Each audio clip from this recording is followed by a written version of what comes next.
My special guest in this exclusive interview today is none other than Mr. Klaus Schwab, founder and chairman of the World Economic Forum. Mr. Schwab, I've been a big fan of your work for a while now, so I'm very pleased to have this opportunity to be talking with you. It's my great honor. Thanks, bro. I'm honored that you're honored. Now, you're someone who no one in their right mind would ever let babysit their children. Yet trusting you to shape the future of humanity is something I think we're all on board with. And your work is incredibly altruistic. So what is it that you see that the world needs that you're trying to provide? I see the need for a great reset. Klaus, you're just being modest. I think it'll be a tremendous reset. It's a big service to humanity. As such, is there a dilemma about the Great Reset that keeps you up at night? How can we do it to make sure that a majority of people are benefiting from it and not just a minority? Well, I think if there's a person that the common people rely on to stand up for them against the agenda of the elites, it's you, Klaus. Tell me about your connection to the deep state. Intrinsically connected to one another. I don't think you just said actual words, but I like your confidence. And I notice your eyes look like they're almost closed because your shitty face is so droopy. And some people with what's called evidence have suggested that you've orchestrated how you say the global pandemic, and they don't like it.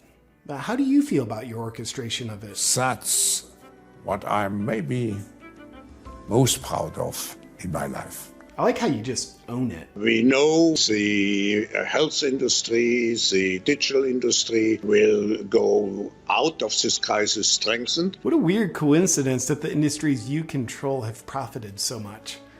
Huh. Well, I'm wondering, and just to give you context, some of the historic greats have had quotes that people always think of when they hear their names, like Jesus. Do unto others as you'd have done to yourself. The Buddha, this too shall pass. Gandhi, be the change you wish to see in the world. And with you, by 2030, you'll own nothing and be happy about it. Very inspirational, I might add. What's your motive behind such profound words? This is an opportunity again to find solutions which are beneficial for the next generation. I do see how owning nothing would be very beneficial to the next generation. It's kind of like mandatory poverty.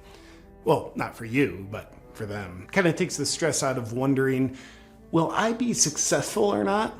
And I like that. But how do you think the next generation will feel about it? So we have to prepare for a more angry world. Yeah, sounds like they'll love it. Moving along. You've advocated for a global digital health pass. What does that mean? We provide everybody with decent access to the health system.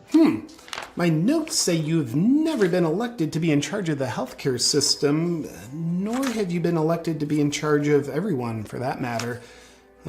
Must be a typo on my end. Guys, could we get this corrected? Sorry about that, sir. It's very embarrassing. Let's just move on.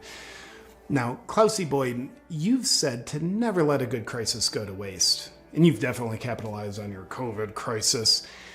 Do you have plans for another crisis? Perhaps an even bigger one? The environmental crisis, the climate crisis could be a much bigger one. Can't wait. However, we do know that global energy systems, food systems, and supply chains will be deeply affected. There are no coincidences, are there, Klaus? And I wonder who will affect these things and why you know so far in advance that they'll be affected. What do you know about adrenochrome? The way I saw it, young people were the most important. That sounds terrible. How's that work? So many young people really in key positions. Ugh, gross. To be honest with you, I don't really approve, but it's probably just a cultural difference between humans and reptiles.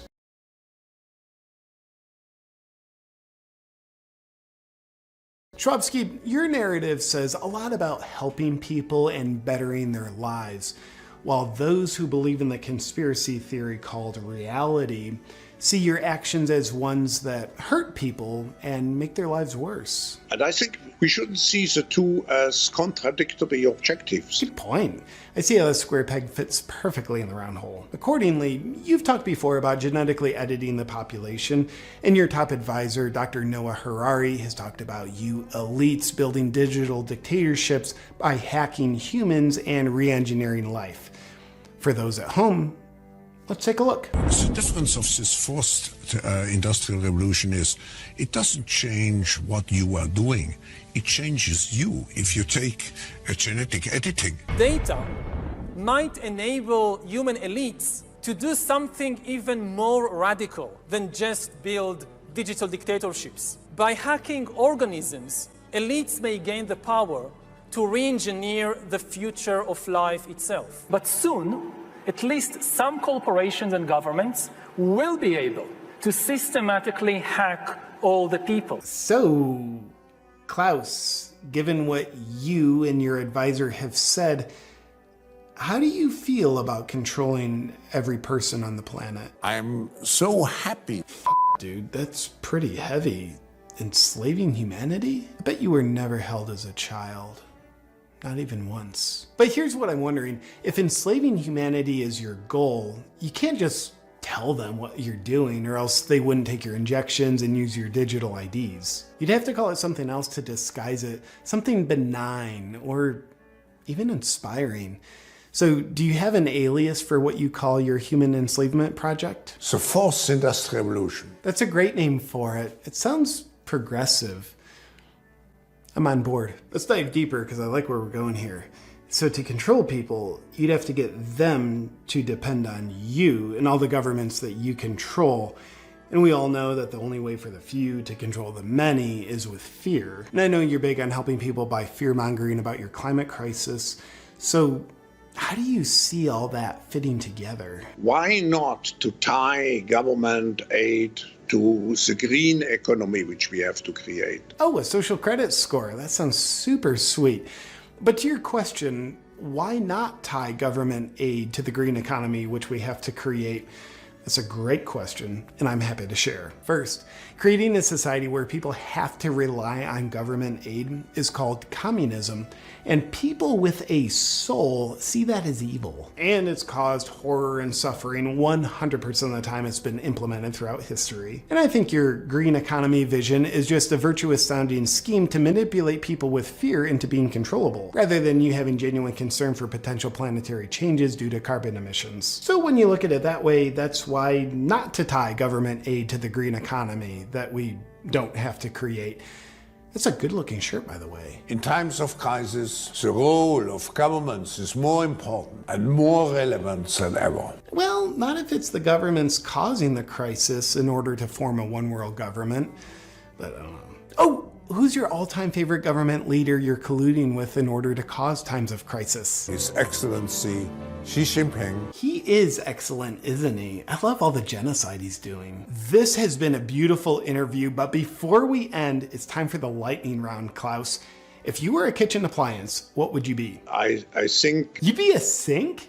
I totally get it with a personality and all. Do you get more excited about citizens shaping the future or the governments you control shaping the future? For governments shaping the future. You are a communist. That's awesome. Well, Klaus, thank you for taking the time to sit down and open up in such a beautiful, vulnerable, honest way. I'm walking away feeling inspired to be more obedient, surrender my free will, and I even feel more terror.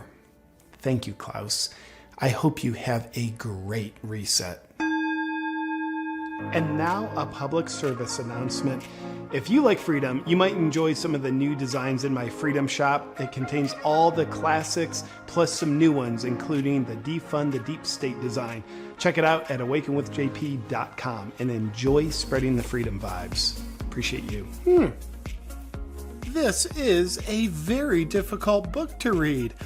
But enough about that. I want to thank the sponsor of today's video, Blue blocks, my favorite evidence-based blue light blocking glasses. I use blue blocks regularly in my evening routine to protect me from blue light so that I can get ideal sleep and ultimately wake up the next day with full energy so I can live life to the fullest while feeling my best. Sometimes I forget how much better I feel when I wear blue blocks because it's part of my evening routine every single day. But sometimes when I'm out traveling, I'll forget to pack my blue blocks.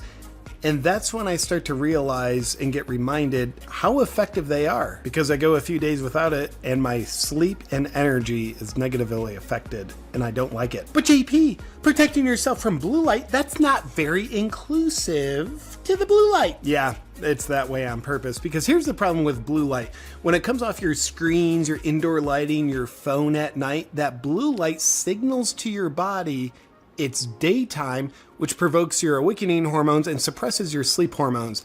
That spells trouble for your sleep and your energy. But by putting on a pair of beautiful blue blocks, which come in a variety of stylish frames and lens options, you protect yourself from blue light so you can keep your hormones in an ideal balanced state so you can feel and function your best. Because indoor lighting and phones and computer screens, they haven't been in our evolutionary biology until like 3-4 years ago. Tops. So the body doesn't know how to deal with the blue light at night. But Blue Blocks does that for you because you evolve too slowly. And if you want to join me in using Blue Blocks to feel and function your best, grab yourself a pair at blueblocks.com/JP and please use the discount code JP to get yourself 15% off. Now, I've got some reading to do.